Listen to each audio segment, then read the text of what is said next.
இலங்கை முஸ்லிம்கள் நீண்ட வரலாறு கொண்டவர்கள். இலங்கையின் பூர்வீக குடிகள். ஆரம்பகாலம் தொட்டு அரசியல் செல்வாக்கு மிக்கவர்கள். மூவின மக்கள் வாழும் இந்த நாட்டில் அரசியல், பொருளாதார, கலை, கலாசார விடயங்களில் அவர்களின் பங்களிப்பு அளப்பரியது. சுதந்திர போராட்டத்தின் போது பிரித்தானியர்கள் மூவின மக்களையும் பிரித்து சுதந்திர போராட்டத்தை பலவீனப்படுத்த எடுத்த முயற்சியினால் மூவின மக்களின் உறவு பிளவுபட்டது. பின்னர் சிங்கள, தமிழ், முஸ்லிம் என்ற உணர்வு அந்தந்த மக்களிடையே மேலோங்கியிருந்தது. சிங்களவர்களுக்கு 2 தேசிய கட்சிகளும் தமிழர்களுக்கு தமிழரசு கட்சி என்றும் தோற்றம் பெற்றன. ஆனாலும் முஸ்லிம்களுக்கென்று ஒரு கட்சி இல்லாமலே காலம் கடந்து சென்றது. முஸ்லிம்கள் பிற இனத்துவ கட்சிகள் மூலமாக தங்கள் பிரதிநிதித்துவத்தை உறுதி செய்தனர்.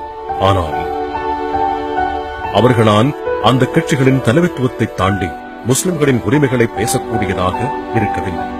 அதுவரை முஸ்லிம்கள் மத்தியில் அரசியல் கட்சி இல்லாததால் அவர்கள் பல பின்னடைவுகளை எதிர்நோக்கினர்.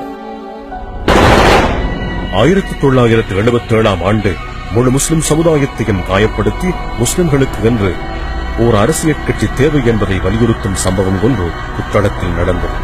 புத்தளம் ஜுமா மஸ்ஜிதில் தொழுது கொண்டிருந்த மக்கள் மீது போலீசார் மேற்கொண்ட துப்பாக்கிச் சூட்டில் முஸ்லிம்கள் கொல்லப்பட்டவையாகும்.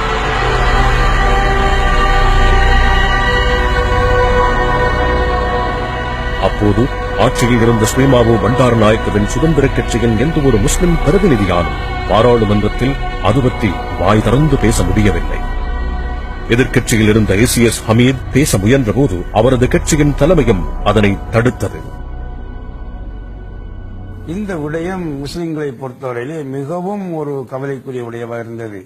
ஏனென்றால் அந்த நேரம் தமிழரசு கட்சி தலைவராக இருந்த SJV செல்வநாயகன் தான் பாராளுமன்றத்திலே புத்தளத்திலே சூடுபட்ட செய்தியை பற்றி அவரிடத்திலே சொன்னார்கள்.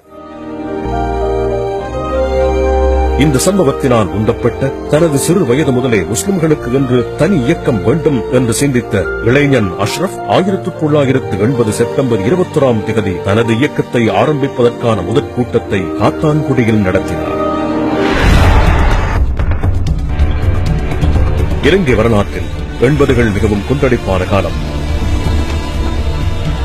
சிங்கள பேரினவாத சக்திகள் சிறுபான்மையினர் மீது பாரிய வன்முறைகளை கட்டவிழ்த்துவிட்ட சம்பவங்கள் நடந்தேறியது. தமிழ் தேசியவாதம் இளைஞர்களின் கைகளுக்கு சென்று பல ஆயுத போராட்ட இயக்கங்கள் தோன்றின. முஸ்லிம் இளைஞர்களும் அந்த இயக்கங்களில் தம்மை இணைத்துக் கொண்டனர்.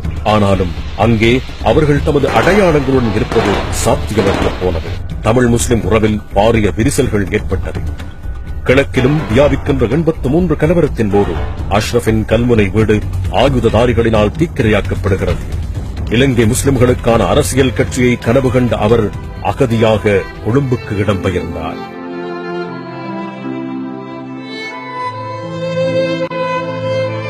அங்கே அவர் தனது சட்டப் பயிற்சியை தொடர்ந்து கொண்டே தனது லட்சிய பாதையில் பயணித்தார். கிழக்கு மாகாண முஸ்லிம்களது பிரச்சினைகளை தேசிய மட்டத்துக்கு கொண்டு செல்வதில் முனைப்புடன் செயல்பட்ட அஷ்ரப் அவர்களை கிழக்கு மாகாண மஸ்ஜிதுகள் சம்மேளனம் தமது பிரச்சனைகளை அரசிடம் எடுத்துச் செல்வதற்கான ஆற்றல் மிக்கவராக இனம் கண்டது.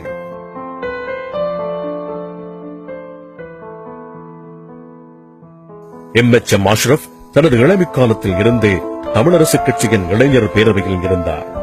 தமிழரசு கட்சியின் தலைவர்களிடம் நெருங்கிய தொடர்பில் இருந்தார். அவர்களிடம் முஸ்லிம்கள் தமிழ் மொழியை பேசினாலும் அவர்கள் எப்படி தனித்துவமான இனமாக காணப்படுகின்றனர் என்ற கருத்தை வலியுறுத்தி பேசினார். 1986இல் அமர்ந்தலிங்கத்துடனான இரவு 2 மணி வரை நீடித்த வாக்குவாதத்தின் பின்னர் அன்றிரவே முஸ்லிம் காங்கிரஸை ஓர் அரசியல் கட்சியாக பிரகடனப்படுத்த வேண்டும் என்ற முடிவுக்கு அஷ்ரப் வந்தார். மேலும் அன்றிரவே சக தோழர்களிடம் பைஅத்தும் செய்து கொண்டார். அந்த செய்தியை விடிந்ததும் தினகரன் பத்திரிகையின் தலைப்புச் செய்தியாக வரச் செய்தார். 1987ஆம் ஆண்டு அறிவிக்கப்பட்ட உள்ளூராட்சி மன்ற தேர்தலில் போட்டியிடுவதற்கு முடிவெடுத்தனர். அத்தேர்தலை தமிழ் இயக்கங்கள் பகிஷ்கரித்திருந்தன.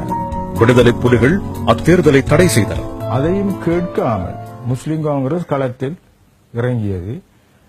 சில இடங்களில் தேர்தல் பணிகளை நாங்கள் செய்து கொண்டு போகின்ற பொழுது எங்கள் எல்லோருக்கும், போட்டியிட்ட எல்லோருக்கும்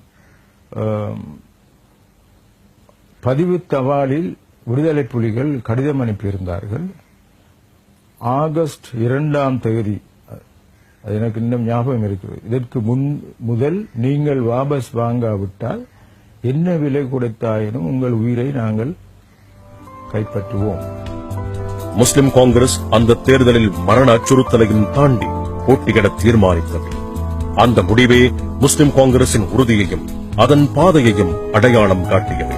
அத்தருணம் முதலே முஸ்லிம் காங்கிரஸை மக்கள் மனங்களில் ஏந்தத் தொடங்கினர்.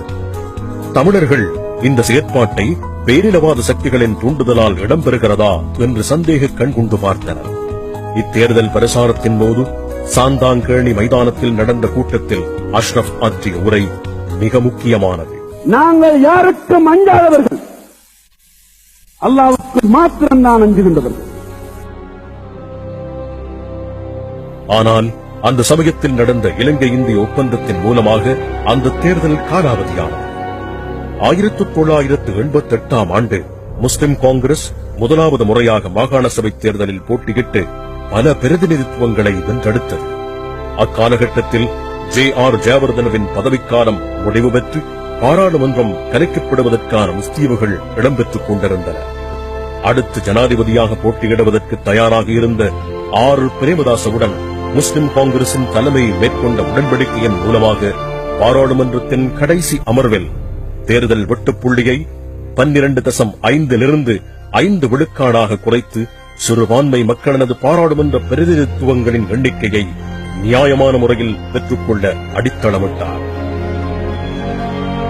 1989 ஆண்டு பாராளுமன்ற உறுப்பினராக MHM அஷ்ரப் தேர்வு செய்யப்பட்டு முஸ்லிம் காங்கிரஸ் பாராளுமன்றத்தினுள் பிரவேசிப்பதன் மூலம் முஸ்லிம்களுக்கான அரசியல் கட்சியின் வெற்றிடம் நிரப்பப்படுகிறது. சமூகத்தை ஒன்றாக்கினார் கொடிய கேடமையை நீக்கி அவர் திட்டாக்கினார். உரிமை குரல் கொடுப்பதற்கே முன்னேறினார். உணர்வுகளை கருப்பூட்டி திண்ணேகினார். 1990 ஆண்டு மாகாண சபை கூட்டத்தொடரின் கடைசி நாளன்று நடந்த ஈழப் பிரகடனத்தை முஸ்லிம் மாகாண சபை உறுப்பினர்கள் மிகவும் ஆபத்தான சூழ்நிலையில் எதிர்த்தனர். ஆனாலும் தமிழர்களின் போராட்டத்தின் நியாயங்களை உணர்ந்து முஸ்லிம் காங்கிரஸ் தமிழர்களுக்காக இணைந்த வடகிழக்கில் முஸ்லிம்களுக்கான பாதுகாப்பை வலியுறுத்தும் அம்சங்களை கோரினர். 1990 தொடக்கம் 1994 வரையான காலகட்டத்தில் ஸ்ரீலங்கா முஸ்லிம் காங்கிரஸ் தற்காலிகமாக இணைக்கப்பட்ட வடகிழக்கில் தனக்கான உரிமைகளை உறுதிப்படுத்திக் கொள்வதற்கும் அவற்றை நிலவியல் ரீதியான அதிகார கட்டமைப்பாக பெற்றுக் கொள்வதற்குமான உரையாடல்களை தமிழ் மிதவாத குழுக்களுடன் மேற்கொண்டது. கரையோர மாவட்டம், முஸ்லிம் மாகாணம் போன்ற சில துணிவுகளையும் கண்டடைந்தனர். 1994 ஆண்டு பாராளுமன்ற தேர்தலில் ஆட்சி அமைப்பதற்கான வாக்குப்பலம் ஒரு வாக்கு வித்தியாசத்தில் அமைந்தது. அந்த சந்தர்ப்பத்தில் ஆட்சியை தீர்மானிக்கும் சக்தியாக முஸ்லிம் காங்கிரஸ் இருந்தது. சந்திரிகா குமாரதுங்கவின் சுதந்திர கட்சிக்கு ஆதரவு வழங்குவதென ஸ்ரீலங்கா முஸ்லிம் காங்கிரஸ் தீர்மானித்து நிபந்தனைகளுடனான ஒப்பந்தம் ஒன்றில் கைச்சாத்திட்டது. முஸ்லிம் மாகாண சபை இனப்பிரச்சினைக்கான பேச்சுவார்த்தைகளின் போது தனித்தரப்பாக முஸ்லிம் காங்கிரஸ் உள்வாங்கப்படல், முஸ்லிம்களுக்கான கரையோர மாவட்டம் போன்ற விடயங்களை அவ்வொப்பந்தம் உள்ளடக்கியிருந்தது. வரலாற்றில் முதன்முறையாக சிங்கள தலைமைத்துவம் ஒன்று முஸ்லிம்களின் நிலைப்பாட்டை கொள்கை ரீதியாக ஏற்று எழுத்து மூலமாக கைச்சாத்திட்ட நிகழ்வு இதுவாகும். முஸ்லிம் காங்கிரசின் அரசியல் பயணத்தில் இது ஒரு முக்கிய படியாகும். ஆட்சியில் பங்கு கொண்ட முஸ்லிம் காங்கிரஸ் தலைவருக்கு முக்கிய அமைச்சுப் பதவிகளும் வழங்கப்பட்டது. அந்த அதிகாரத்தின் மூலம் மக்களுக்கு எவ்வளவு சேவை செய்யலாம் என்பதற்கு அஷ்ரப் உதாரண புருஷராக விளங்கினார். அவை பாரிய அபிவிருத்தி திட்டங்களான தென்கிழக்கு பல்கலைக்கழகம், உலவில் துறைமுக அதிகார சபை, வடக்கிலிருந்து விடுதலை புலிகளால் வெளியேற்றப்பட்ட முஸ்லிம்களுக்கு புனர்வாழ் வடித்தமை போன்ற எண்ணிலடங்கா செயற்பாடுகளாகும். அது மாத்திரமின்றி இனப்பிரச்சினைக்கான தீர்வு பொதியை சமர்ப்பித்து பாராளுமன்றத்தில் அஷ்ரப் ஆற்றிய உரை அரசுதனில் செல்வாக்குமிக்க தலைவராக இருந்தார் என்பதற்கு எடுத்துக்காட்டாகும். முஸ்லிம்கள் தொழுது கொண்டிருக்கின்ற போது, ருக்குவிலும் சுஜூதிலும் இருந்து கொண்டிருக்கின்ற போது 166 முஸ்லிம்கள் சுட்டுக் கொல்லப்பட்டார்கள். பள்ளிவாசலுக்குள்ளே இரத்த களரியாக மாற்றப்பட்டது. 166 people one night were killed when they were prostrating inside the Kathangudi mosque, Kathangudi Mettapalli, Eravur Saddam Hussein village. They killed and massacred the Muslim community. They killed and massacred the Muslim community. 2000ஆம் ஆண்டு September 16 இலங்கை முஸ்லிம்கள் வரலாற்றில் ஆத்துணா துயர் கொண்ட ஒரு நாளாகும்.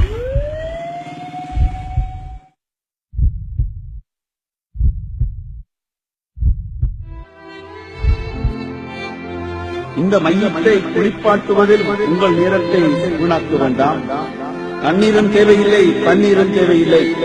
தூக்கி விரைவில் எடுத்துச் சென்று தொழுதுவிட்டு நடக்குங்கள். கண்ணீர் அஞ்சலிகள் போதும், கவலைகளை கொஞ்சம் மறந்து தூக்குங்கள். எனது பணி இனிது முடிந்தது. உங்கள் பணிகளை செய்வதற்காய் புறப்படுங்கள்.